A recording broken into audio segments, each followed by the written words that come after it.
no encontramos una respuesta clara. Los médicos y el personal de salud se enfrentan a la muerte día a día y tienen una actitud quizá distinta a la de los pacientes, muchas veces al borde de la muerte. Recientemente, en la Ciudad de México, se aplicó una encuesta a personal médico a cargo de pacientes con cáncer terminal. Y se obtuvieron las siguientes respuestas a un cuestionario del tipo sí-no, denominado cuestionario de actitudes ante la muerte. Repito, la encuesta no es a los pacientes, sino es en este caso al personal que está a cargo de los pacientes. Una primera pregunta que también nosotros nos podemos hacer y tratar de responder cada uno para sí mismo es la siguiente. ¿La aceptación de la muerte me ayuda a tener más responsabilidad ante la vida? A esta pregunta, el 90,3% de los encuestados dijo que sí. Es decir, acepta que la muerte nos ayuda a tener más responsabilidad ante la vida. Segunda pregunta, ¿reconoce su muerte como un hecho inevitable y que le ayuda a su crecimiento espiritual? El 87% de los encuestados dijo que sí. A la pregunta, ¿piensa usted que después de la vida habrá un lugar mejor? Aquí ya un grupo menor, solo el 58% dijo que sí. A la pregunta, ¿usted espera con gozo la vida después de la muerte? Aquí un grupo muy pequeño dijo que sí. Vale decir, mucha gente no se goza al pensar en la muerte. Y finalmente a la pregunta, ¿después de la muerte encontraré la felicidad? Solo el 19% de los encuestados dijo que sí. Como podemos ver, la percepción que tienen los médicos respecto de la muerte no es muy distinta a la percepción que en general tienen las personas cuando piensan respecto a su propia muerte. Vale decir, muchos se aferran a la vida. Les cuesta trabajo pensar que después de la vida habrá un lugar mejor o que hay que esperar con gozo la vida después de la muerte y que finalmente para muy pocos la felicidad se encuentra realmente después de esta vida. Por otro lado, ahora más que nunca, cuando recibimos noticias sobre el fallecimiento de otras personas, nos preguntamos, ¿y cuándo me tocará a mí? En situaciones normales, esta pregunta uno se la hace cuando ya está muy entrado en años, cuando uno es bastante mayor. Pero hoy en día, con la pandemia, la pregunta es válida para cualquier edad. ¿Y cuándo me tocará a mí? Otras veces nos preguntamos, ¿por qué tuvo que morir mi ser querido, aquel amigo o mi vecino? Como habíamos dicho al principio, esta mañana nos preguntaremos, ¿por qué tuvo que morir nuestro Señor Jesús? Les pido, hermanos, que me acompañen en una oración para que nuestra reflexión tenga mucho más sentido. Oremos, hermanos. Amado Padre, Señor nuestro, a ti, Padre, nos dirigimos para pedirte guía, para pedirte sabiduría, entendimiento, para poder discernir claramente y tratar de responder a esta pregunta importante. ¿Por qué tuvo que morir tu hijo amado? Gracias, Padre, sabemos que tú nos escuchas. En el nombre de Jesús que te lo pedimos. Amén. La pregunta es, ¿por qué tuvo que morir Jesús? Para dar respuesta a esta importante pregunta, recurriremos a la fuente clave sobre este tema. Iremos paso a paso, si es posible con nuestras Biblias a la mano, o tomando nota de los pasajes. Vamos a leer primero el Salmo 22. El Salmo 22. Todo el Salmo 22 es una profecía. ¿Quién escribió este salmo? Ya sabemos que David, ¿no es verdad? Vamos a leer los versículos, Salmo 22, versículos 16 al 18 únicamente. Escribe David y dice, porque perros me han rodeado, me ha cercado cuadrilla de malignos, horadaron mis manos y mis pies. Contar puedo todos mis huesos, entre tanto ellos me miran y me observan. Repartieron entre sí mis vestidos y sobre mi ropa echaron suertes. ¿Quién escribió esto? David. ¿Cuándo lo escribió? Aproximadamente 1000 años antes de la muerte del Señor. 1000 años antes de la muerte del Señor.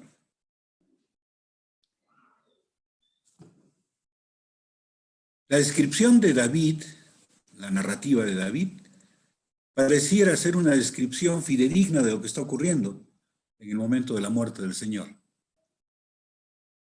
Y recordemos, 1000 años antes de la muerte del Señor, en tiempos de David, no existía el Imperio Romano, no existía ni siquiera la crucifixión como una forma de torturar o de matar a las personas que habían cometido algún delito.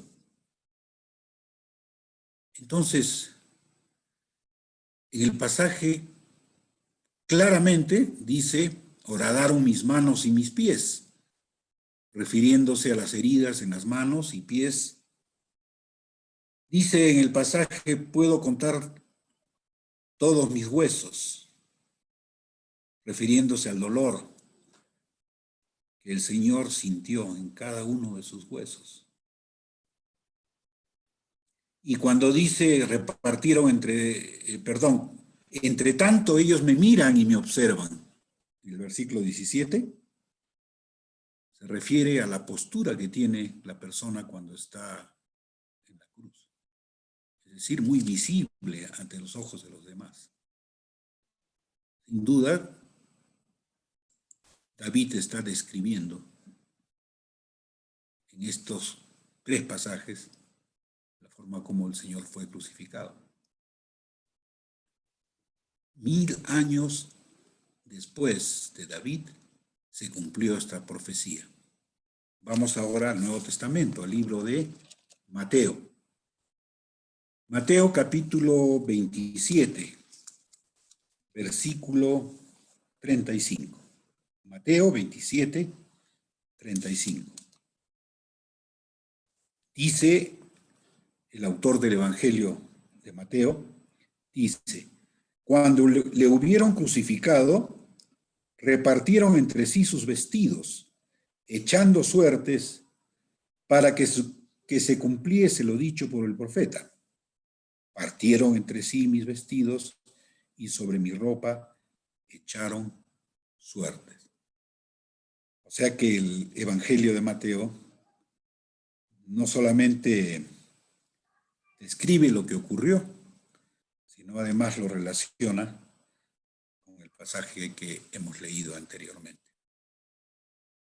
Repito, 1000 años después de que David haya profetizado esto. Una pregunta natural que nos hacemos es, ¿cómo lo sabía David 1000 años antes de que ocurriera? La única respuesta seria, cabal, es que fue revelación de Dios. Pues Dios lo sabía y su voluntad quiso que quedara escrita. De igual manera, Isaías, 750 años antes de la muerte del Señor, escribió lo siguiente. Vamos al libro de Isaías, capítulo 53, versículos 3 al 9. Repito, Isaías 53, versículos 3 al 9. Dice: despreciado y desechado entre los hombres, varón de dolores, experimentado en quebranto, y como que escondimos de él el rostro, fue menospreciado y no lo estimamos.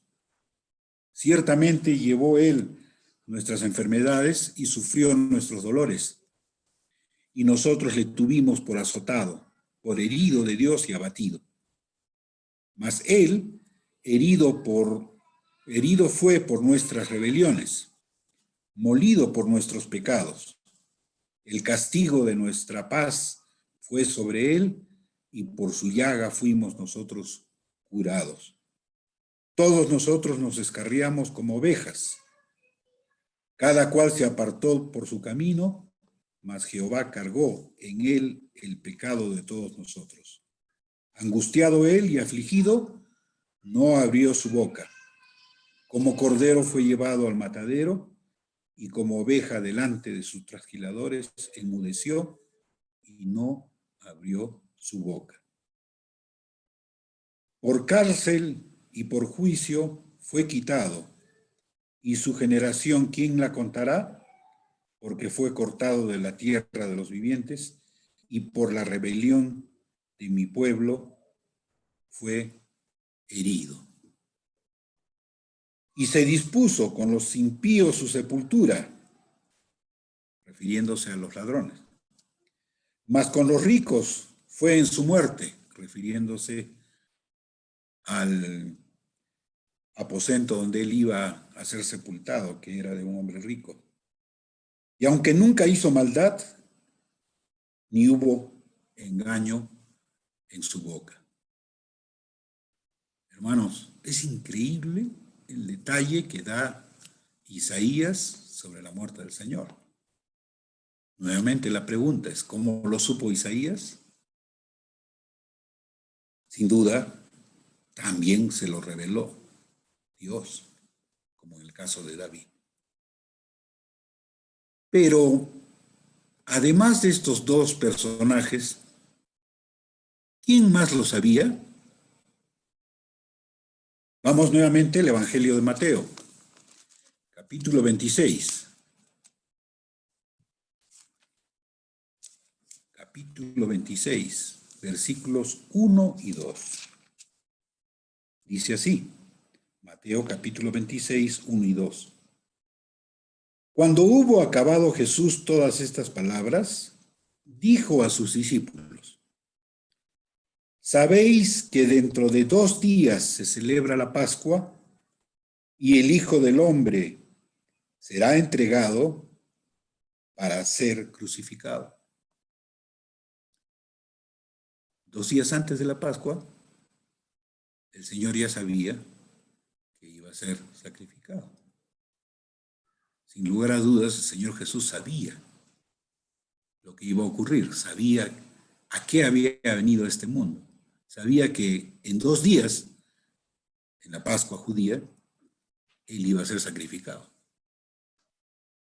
También podemos ver el Evangelio de Lucas. Lucas capítulo 9. Lucas capítulo 9, versículo 51.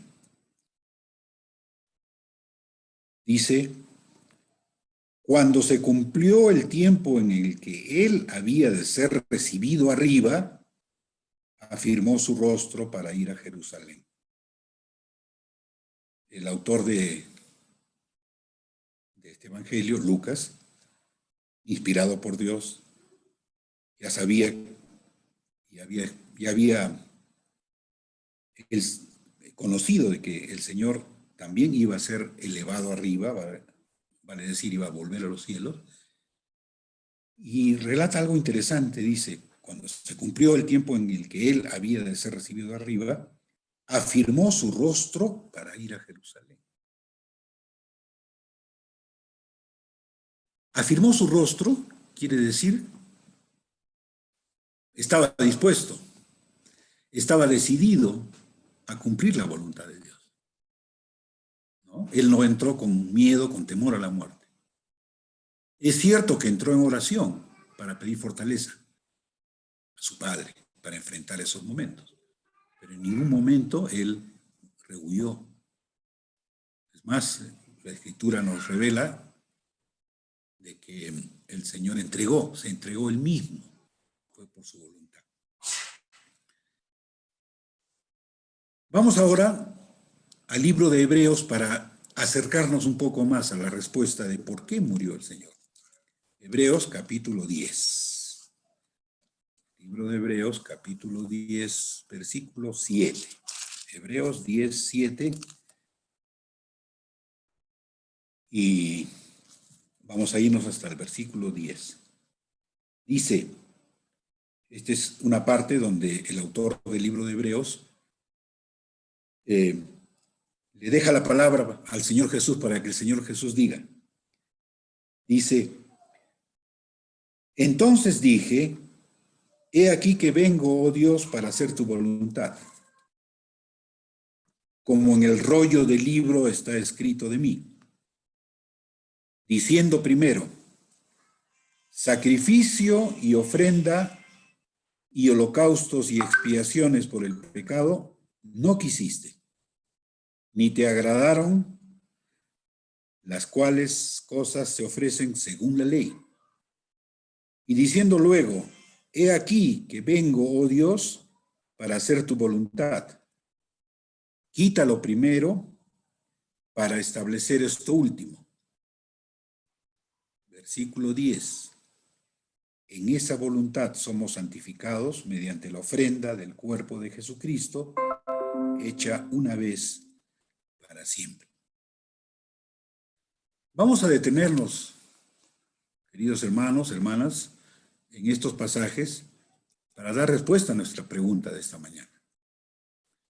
Revisemos. Versículo 7 dice, entonces dije, he aquí que vengo, oh Dios, para hacer tu voluntad.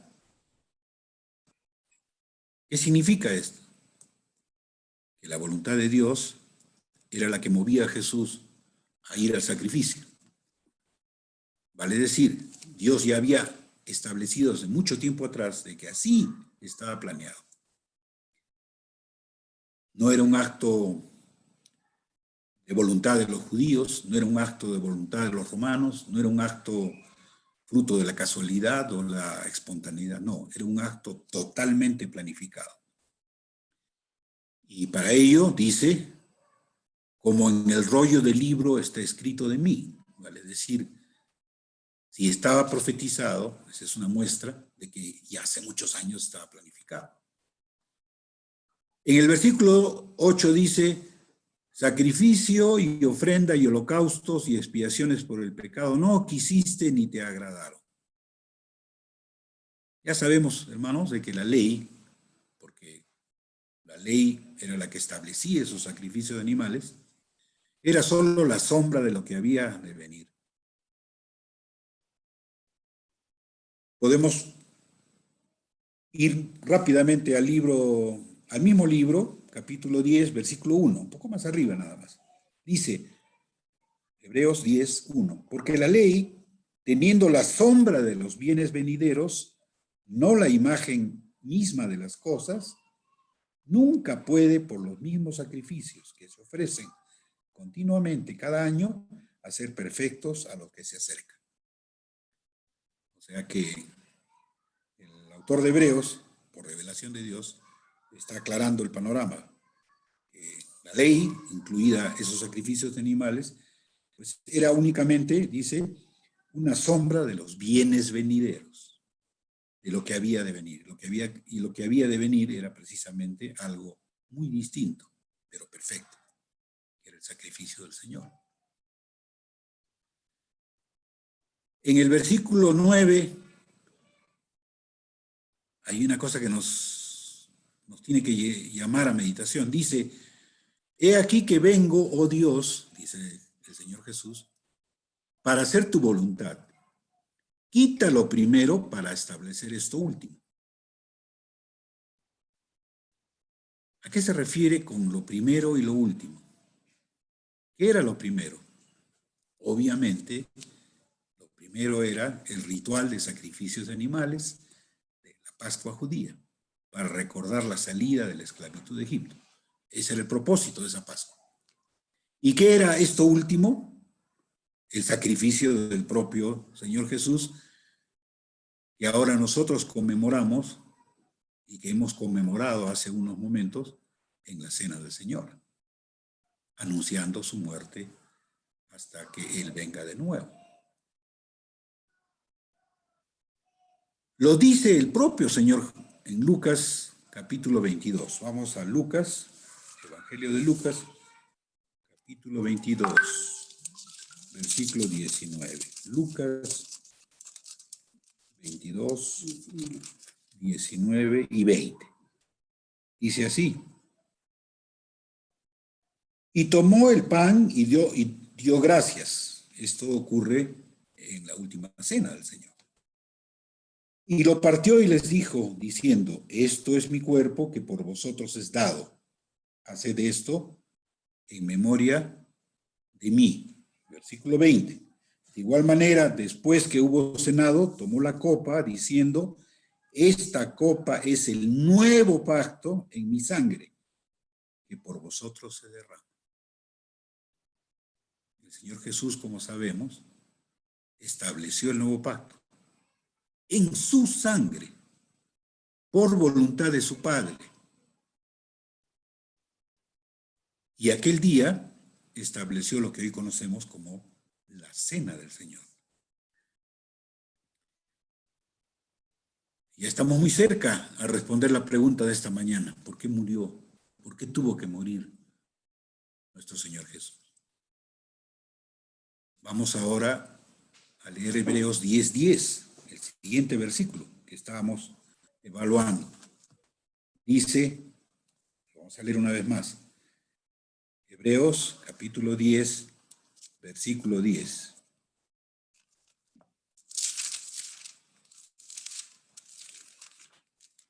Dice, en esa voluntad, ¿a qué voluntad se refiere? La voluntad del Padre, de sacrificar a su Hijo. En esa voluntad somos santificados mediante la ofrenda del cuerpo de Jesucristo, hecha una vez para siempre. Es decir, sin el sacrificio de Jesús nosotros no podemos ser santificados. ¿Y qué cosa es santificado? ¿Cómo es que somos santificados?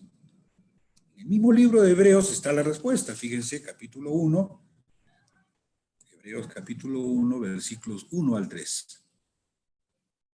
Dice, Dios, habiendo hablado muchas veces y de muchas maneras en otro tiempo, a los padres por los profetas, en estos postreros días nos ha hablado por el Hijo, a quien constituyó heredero de todo y por quien asimismo hizo el universo, el cual, siendo el resplandor de su gloria y la imagen misma de su sustancia, y quien sustenta todas las cosas con la palabra de su poder, habiendo efectuado la purificación de nuestros pecados por medio de sí mismo, se sentó a la diestra de la majestad en las alturas.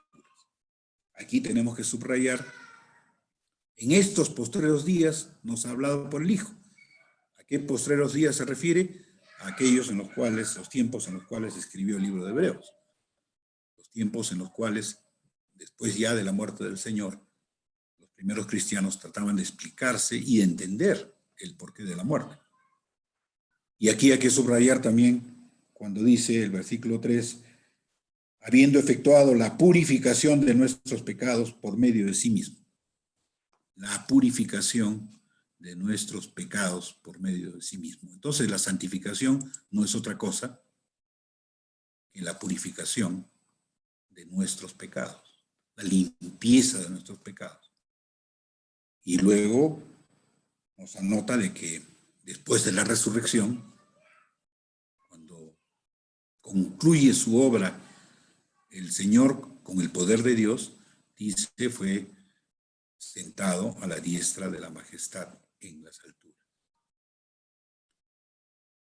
Esta misma idea la podemos reforzar nuevamente en Mateo 26.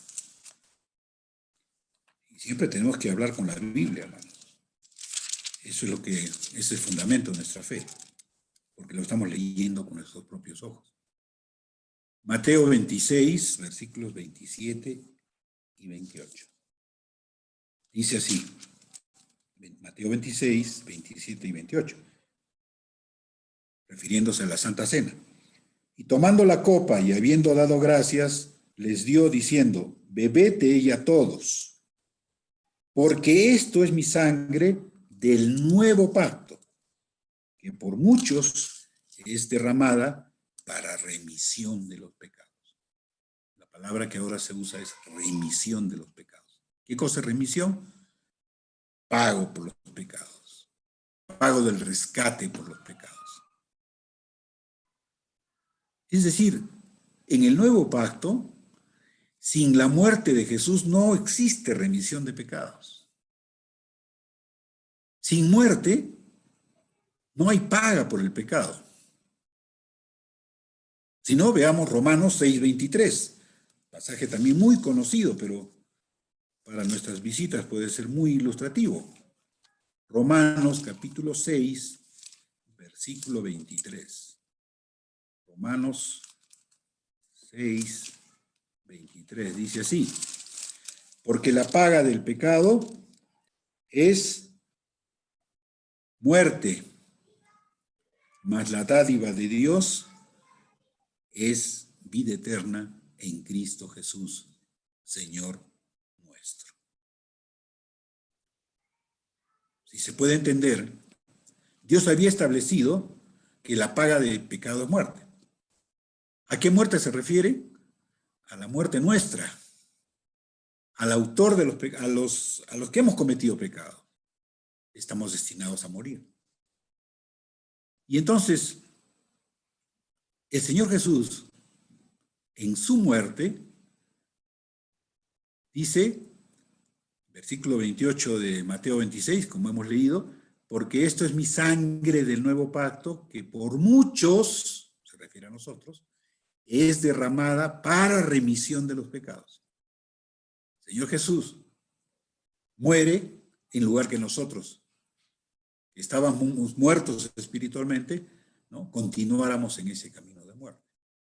El Señor Jesús paga el rescate por nuestras culpas, por nuestros pecados. Porque como sabemos, el Señor Jesús no cometió pecado. No tenía ningún pecado, no tenía nada que pagar por sus pecados. El Señor Jesús murió en la cruz para pagar por los pecados de la humanidad. Dicho esto, una pregunta colateral, natural, que tiene vigencia en estos días, es la siguiente. ¿Es necesario hoy celebrar la Pascua, como lo hacían los judíos? Vale decir, sentarnos, sacrificar un cordero, asarlo, ponerlo en nuestra mesa. ¿Es necesario hacer eso hoy en día? Sin duda ya no. Eso fue una fiesta judía. ¿Cuál era el propósito de esa fiesta judía? Recordar, hacer memoria también para los judíos de aquel momento en que Dios, a través de la sangre de un cordero, los libró de la plaga. ¿Se acuerdan? La última plaga, donde iban a morir los primogénitos de los egipcios. Y entonces la sangre del cordero fue rociada en los dinteles y en los parantes de las puertas. Y cuando vino la plaga y veía la sangre como señal, entonces no entraba la muerte a esa casa. Ese era el propósito de la Pascua judía, recordar aquel episodio tan importante, cuando el pueblo judío fue rescatado de la esclavitud de Egipto. En cambio, hoy en día, ¿qué es lo que debemos recordar nosotros? Nosotros no somos judíos. Nosotros no hemos sido libertados como raza de la esclavitud de Egipto. Hoy nosotros recordamos el sacrificio de nuestro Señor que nos rescató de la esclavitud del pecado. Y este recordatorio, esta memoria, lo hacemos a través de la Santa Cena. Nuestro hermano que oró por la Santa Cena leyó este pasaje en 1 Corintios 11, 23 al 26, ¿no? Que es el pasaje central de la institución de la Cena del Señor. Cuando el apóstol Pablo, que no había vivido, que no había estado en esa última cena, pero recibe revelación. Dice en el versículo 23, porque yo recibí del Señor lo que también os he enseñado. ¿Cómo es que recibió? Por revelación. Que el Señor Jesús, la noche que fue entregado, tomó pan y habiendo dado gracias lo partió y dijo, tomad, comed, esto es mi cuerpo que por vosotros es partido. Y luego dice, lo subrayo, hace de esto en memoria de mí. O sea, nosotros cuando partimos el pan, hacemos memoria de aquel sacrificio de Jesús. Versículo 25 dice, asimismo tomó también la copa después de haber cenado, diciendo, esta copa es el nuevo pacto en mi sangre. Haced esto todas las veces que la bebiereis en memoria de mí. O sea, nosotros ya no hacemos memoria de aquel episodio del pueblo judío. Ya eso ya murió, eso quedó atrás. Eso fue quitado. Versículo 25, así pues, todas las veces que comiereis este pan y bebiereis esta copa, la muerte del Señor, anunciáis hasta que Él venga. Y quede instituida la cena del Señor. La cena del Señor viene a ser esos bienes venideros. La Pascua judía viene a ser la sombra de lo que había de venir, está muy claro. Antes era el sacrificio de animales cada año. Hoy es el sacrificio de Cristo, una sola vez y para siempre. Antes era la Pascua judía, una vez al año. Hoy es la Santa Cena cristiana, cada primer día de la semana, según Hechos 20, versículo 7, que también se ha leído en la Santa Cena de esta mañana. En resumen, hermanos, para que quede la idea muy clara, ¿por qué tuvo que morir nuestro Señor Jesús? En primer lugar, hemos visto porque era voluntad de Dios. ¿Cuál era la voluntad de Dios? Que la humanidad entera pueda ser librada de la esclavitud del pecado. No solo el pueblo hebreo, ahora la humanidad entera pueda acercarse a Dios, pueda reconciliarse con Dios. Segundo lugar, ¿por qué tuvo que morir nuestro Señor Jesús? Porque esa ley del antiguo pacto era imperfecta, solo una sombra de lo que había de venir. Y esa es la gran diferencia entre el antiguo y el nuevo pacto. El antiguo pacto fue clavado en la cruz. Nosotros ya no nos sujetamos al antiguo pacto. Si leemos los libros históricos del Antiguo Testamento, es para conocer mejor a Dios, porque es el mismo Dios el que obró con el pueblo judío y también obra hoy en nuestras vidas. Entonces nosotros queremos conocer más de la naturaleza de Dios. Por eso recurrimos al Antiguo Testamento. Pero ya no para cumplir esa ley, ya no para estar en los ritos de la ley antigua. Tercera razón, ¿por qué tuvo que morir nuestro Señor en la cruz? Porque el sacrificio de nuestro Señor era la única forma de santificarnos, es decir, de apartarnos del pecado. Por eso que hoy en día, cuando una persona se entera de estas cosas, la persona se siente conmovida porque se da cuenta que no tiene ningún derecho a acercarse a Dios y que solo la sangre de Cristo ha posibilitado esa reconciliación con Dios. Entonces la persona se siente conmovida. ¿Y qué sucede? Se arrepiente. ¿De qué se arrepiente? De su vida pecaminosa. Se acoge a ese sacrificio que hizo el Señor Jesús en la cruz y pasa a ser una persona nueva. Nosotros somos los responsables de la muerte de Jesús, si ustedes lo ven así. A veces cuando vemos las películas le echamos la culpa a los judíos, le echamos la culpa a Judas. En realidad nosotros somos los responsables de la muerte del Señor, porque nosotros somos los pecadores. La paga del pecado es muerte. ¿Qué muerte? La nuestra. Nosotros debimos haber muerto espiritualmente, pero el Señor murió por nosotros. Y lo más asombroso es que también somos beneficiados con la muerte del Señor, pues somos salvos por gracia y misericordia de Dios. Hermanos, hermanas, ya para terminar, recordemos siempre la importancia que tiene para el hombre el sacrificio de Jesús. Recordemos la importancia que tiene la Santa Cena como memorial de su muerte y resurrección. Recordemos que es nuestro deber anunciar estas buenas nuevas a todo pecador dispuesto a arrepentirse. Que el Señor nos bendiga, hermanos, esta mañana.